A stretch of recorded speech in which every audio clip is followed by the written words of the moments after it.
Hello again from my front porch where it is a lazy Saturday here in Iowa. Well, lazy-ish. There's stuff that has to get done here at the house, but I'm able to dress down in a sweatshirt after having been all week in Atlanta, Georgia. We're doing some actually a train the trainer set of events. There's a couple of certification programs that my company does that promote safety both in the labor force and in the leadership level individuals.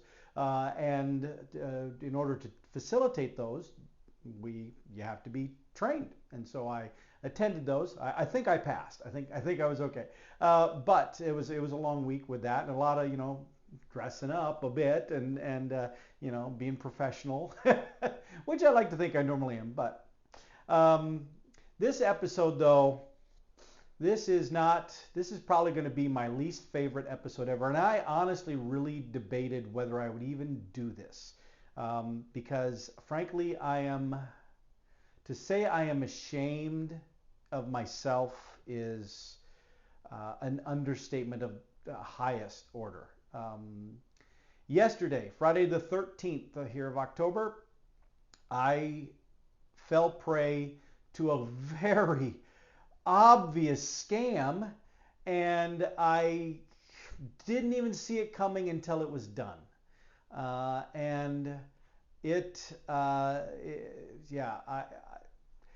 In hindsight, there are several points where I think, well, that should have been the trigger. That should have been I should have bailed out on this whole situation much earlier. And there were. And as I tell you the story, you will agree. In fact, you will shake your head. How could you fall for it? Trust me, trust me, trust me. I have beat myself up in more ways than you can possibly imagine. And again, I was reluctant to do this front porch episode about it, because now it's going to be recorded. It's going to be viewable by people who don't even know me, who are going to think that I really am just this stupid. And I have no defense against that, because clearly I was. So I am doing this for two reasons.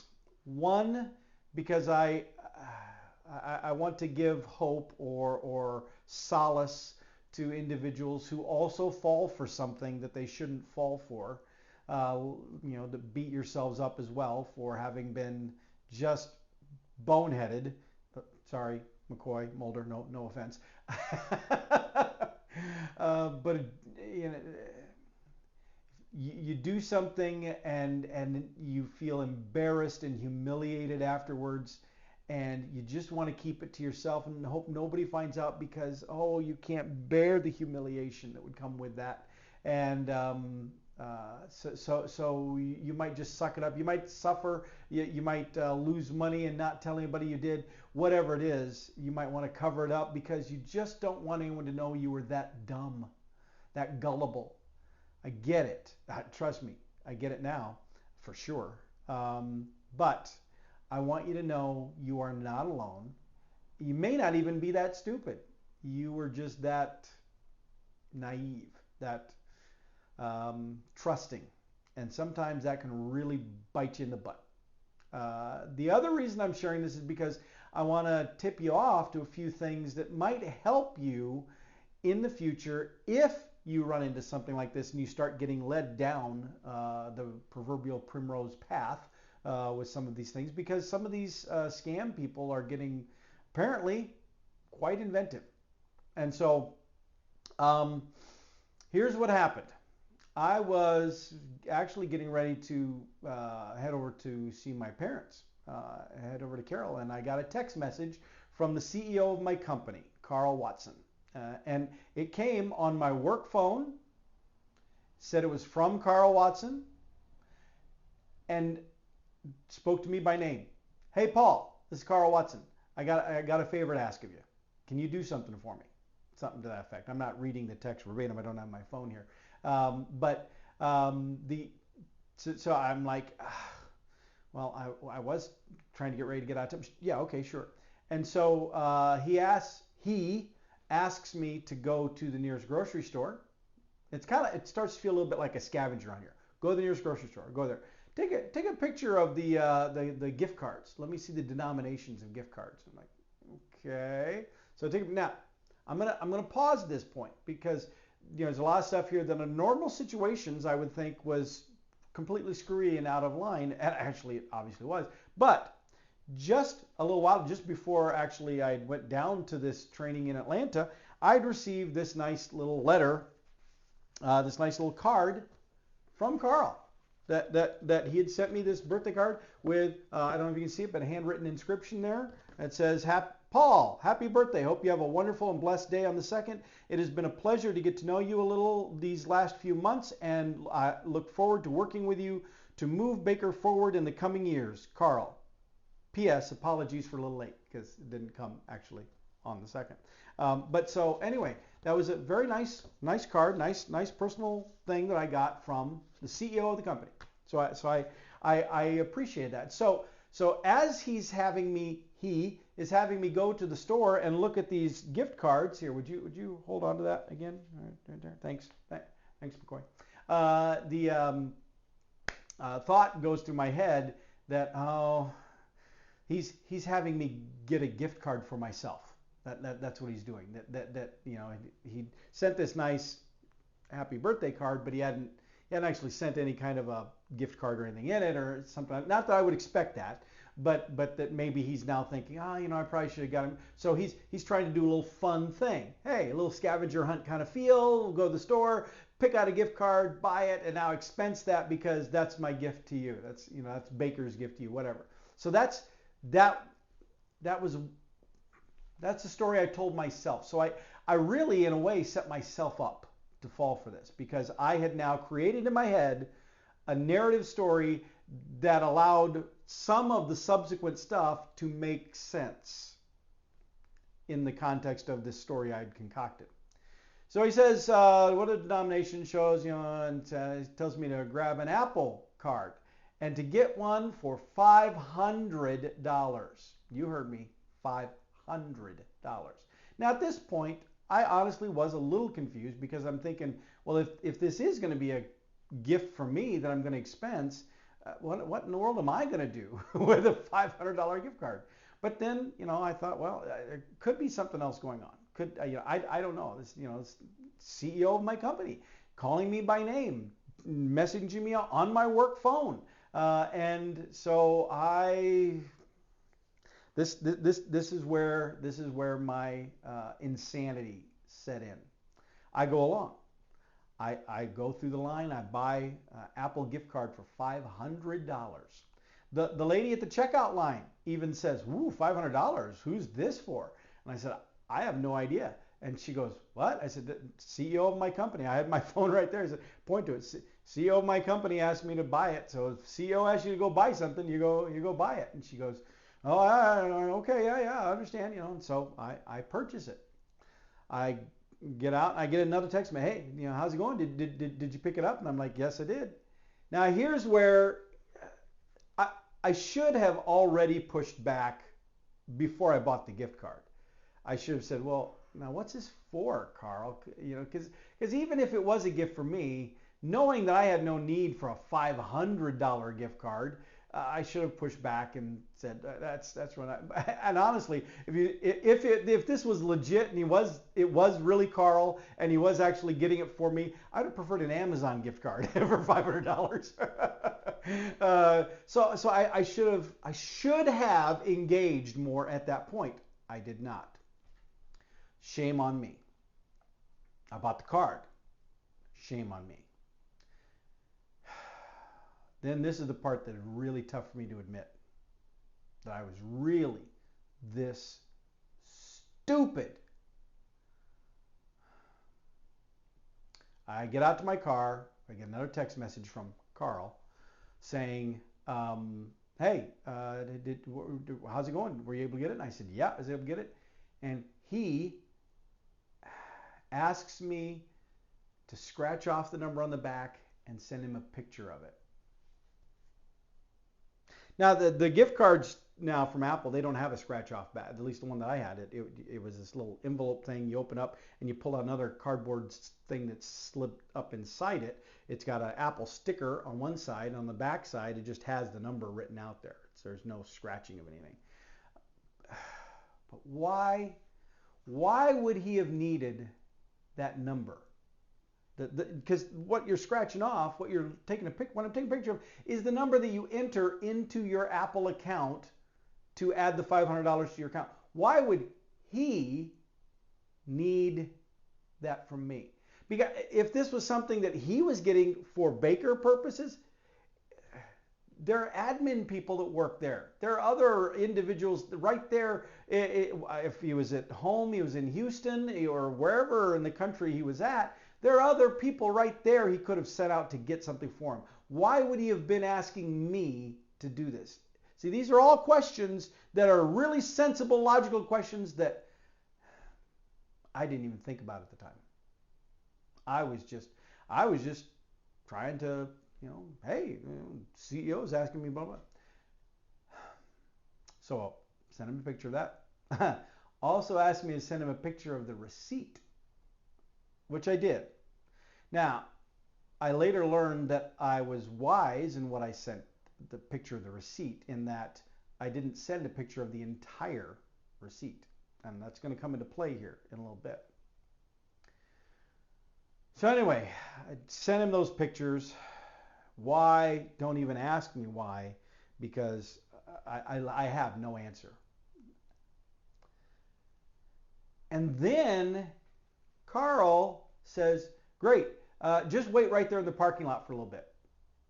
Okay, now, of all the times in this scenario, this is the point where I get suspicious. Do I get suspicious when he asked me to give $500 Apple Card? Do I get suspicious when I actually purchase this thing and the girl in the checkout even says, oh, who's this for? Do I get suspicious when he's asking me to send pictures of the code on the card and the receipt? No, not anywhere near as suspicious as I do when he says, just wait there in the parking lot. And the reason for that being, I guarantee you there is no leader anywhere in the Baker organization who would say to a coworker, just sit there and wait and do nothing. That is not what we do. That is not the Baker way. No. We do not pay people to sit around and do nothing. We pay people to work. And so if something happens like on a job site and the concrete doesn't arrive, or there's some material shortage, or the weather is an issue, whatever, we still look, the leaders on the job site are supposed to have contingency tasks that the crew can be shifted to work on while they can't do the stuff that they were originally planning to do. Because we're still paying the worker no matter what. We expect them to be doing work during that time. So there is no way anyone, any leader at Baker, including the CEO, would ever say, just sit there in a parking lot and wait. And finally, at that point, I tried calling the number back. Now, early on, when he had texted me and I had texted back the first time, I got a message that said, on a conference call, can't take a call, can only text. Standard looking little message, auto message that can go out. But and so I accepted it at that time because, again, I've seen that before from several others. But this time I'm like, you know what? This is just starting to really smell fishy. So I tried calling him back. And I got his voicemail. Not surprising, because if it's legitimately Carl and he's on a conference call, then he wouldn't be able to answer. He'd get his voicemail. The only problem is I got an automatic voicemail that said, leave your message for number blah, blah, blah, blah, blah. I happen to know that's not Carl's voicemail. Carl's voicemail actually is Carl saying his voicemail. And so with that in mind, I sat back and I said, I've just been scammed. And I texted the number and said, you're not Carl. You've just scammed me out of $500. And all I got back was, what? What do you mean? And at that point, I'm like, okay, yeah, this is, no. And so immediately I shifted into gear. I canceled going over to my parents, talked to my folks, told them I wasn't going to come over, and I shifted into gear to try to get my money back. So first thing, so here's where we're shifting from. Paul was an absolute stupid moron, gullible idiot. I mean, you can call me whatever you want to, because trust me, every label you want to slap on me for what I just insanely did is going to fit. And I've probably used all of those terms you can come up with and worse on myself. But now let's shift gears to the solution of this and some tips for you. If you ever find yourself, because keep in mind, I got a text from my CEO by name, calling me by name on my work phone. That's some pretty high-end hacking or identity theft going on there. And these scammers are getting really, really, really smooth about what they do. Another example, my parents had this happen a while back, where they had a scammer call up pretending to be one of my brothers. And according to my mom, sounded a lot like the brother they were claiming to be as well, saying that he'd been in a car accident, needed them to get him some money and blah, blah, blah. And of course, my dad is, he's cantankerous and he can get frustrated, but he's the cop in him still raises his head and fires up every now and again, and he slammed that down. He did not. And what's really funny is he doesn't just say, "Don't call here." He says things like, "Oh, we don't got any money. We can't help you with it." He had a salesperson one time call him, trying to do the whole speed thing on him with, hey, we want to get you to do it. And my dad goes, "Oh, that sounds really good." And the person on the other end of the phone is like, "Oh, I got a hot one. And finally my dad goes, "No, does it matter if we filed bankruptcy last week? Is that going to be a problem?" Click. So he's 83 years old, and there's a lot of stuff that he can't do as well anymore, and he has issues with. But the ticker up here, he's still just as ornery as ever. But in this case, I did not spot what was happening soon enough. Plenty of opportunities, Paul. But again, I've already told the story. So now let's shift to the things that make the things you need to do.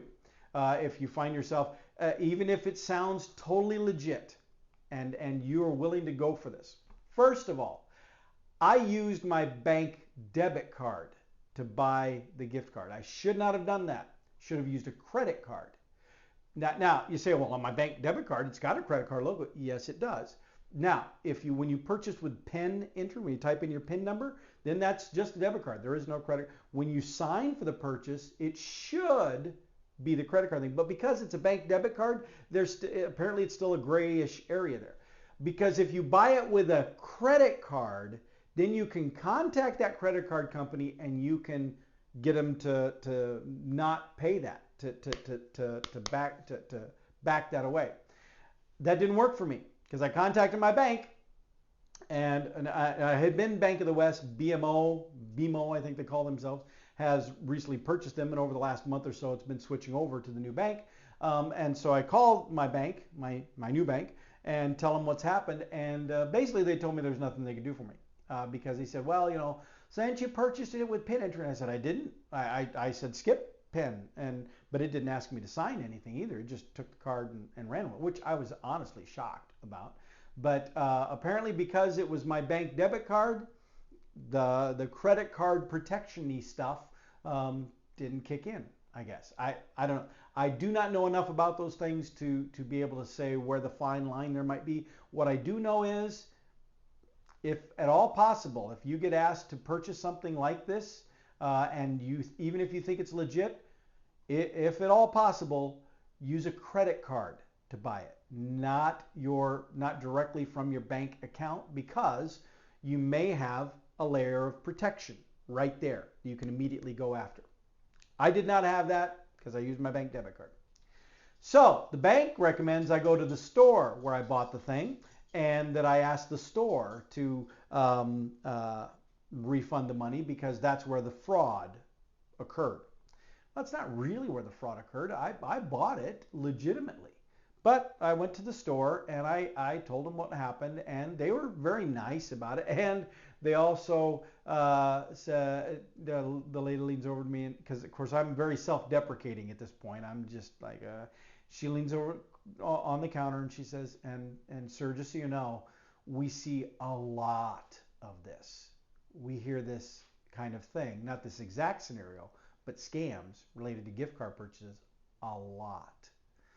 And that was what triggered in my mind that I needed to actually do this video. I hate doing it because I'm outing myself for the stupidity that I engaged in, but it's important for this message to get out.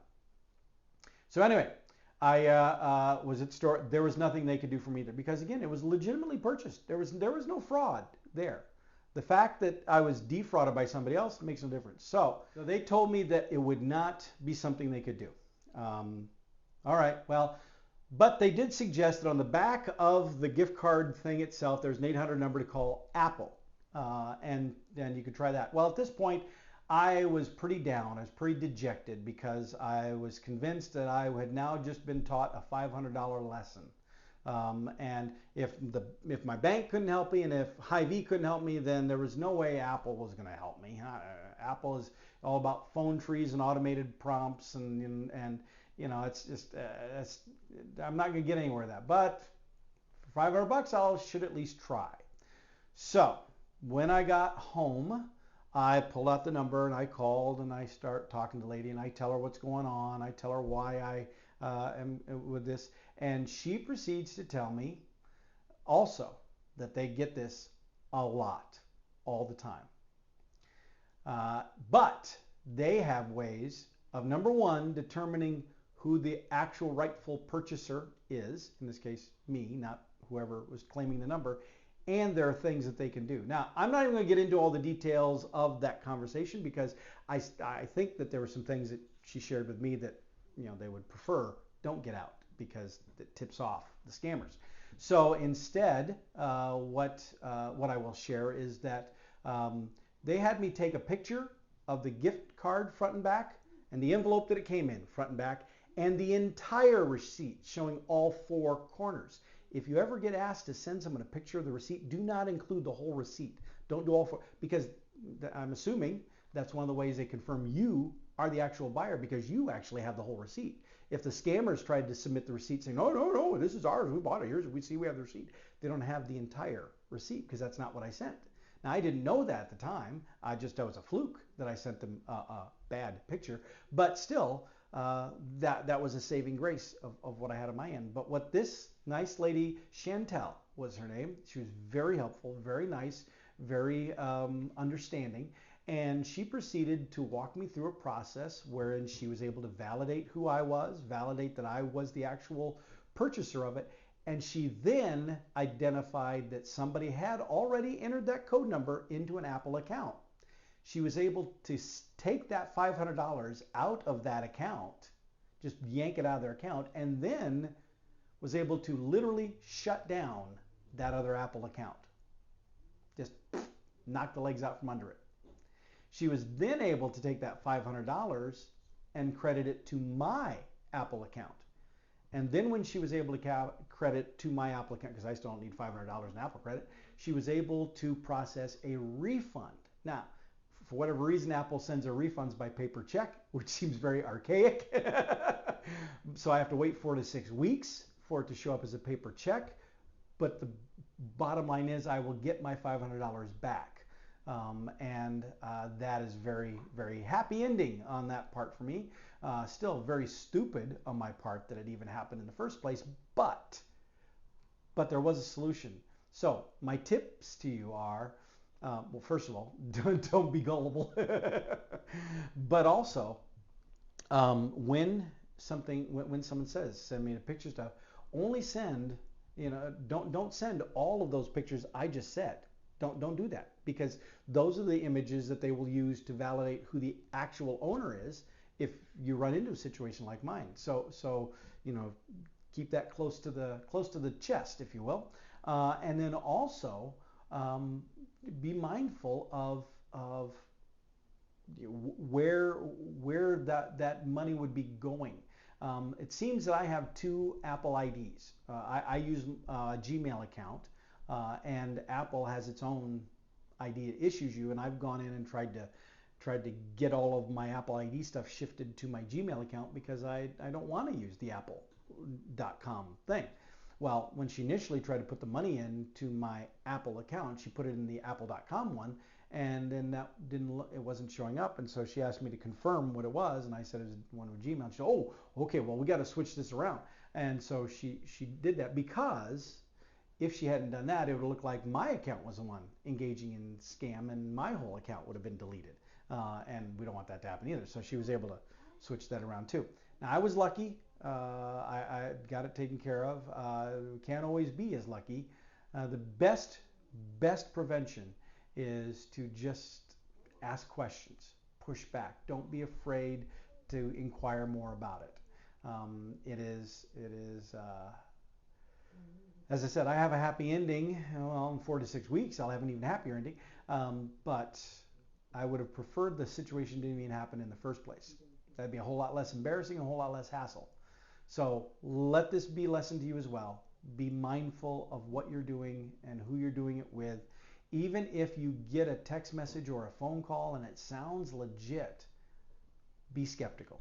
Ask questions. If it genuinely is the person who they say they are and they genuinely need your help, then they will genuinely be able to offer additional information and support who that is. If they can't do that, well, then odds are they're not who they say they are. All right, well, gentlemen, I'm gonna let you enjoy basking out here in the glow of the blow-ups who are starting to populate my front yard. You'll see more about those in a while. And with that, I'll see y'all next time from my front porch.